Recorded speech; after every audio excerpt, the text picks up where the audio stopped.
आपली मराठी भाषा फक्त संवादाचं माध्यम नाहीये, ती आपली संस्कृती आहे, आपला इतिहास आहे, आपल्या भावनांचा गाभा आहे. म्हणूनच कुसुमाग्रजांनी काय म्हटलंय, माझ्या मराठी मातीचा लावा ललाटासे टिळा, तिच्या संगाने जागल्या दऱ्या खोऱ्यातील शिळा.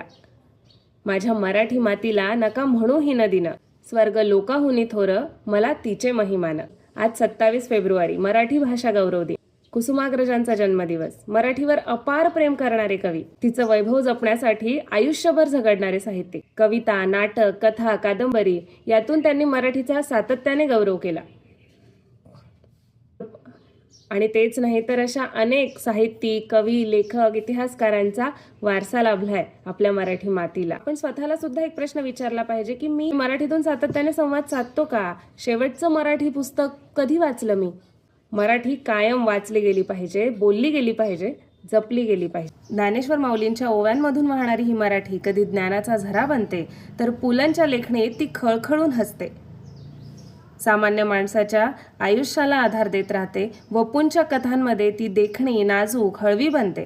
आणि सुरेश भट यांच्या गझलेत ती ज्वाला सुद्धा होते. हा महाराष्ट्र दुर्दम्य आशावाद पेरणाऱ्या कवी, साहित्यिक, लेखक यांनी समृद्ध आहे. या मातीत संघर्ष आहे, स्वप्न आहे, जिद्द आहे. आपण अनेक भाषा शिकूया, पण आपल्या श्वासातली जी पहिली ओळख आहे तिला विसरून नाही.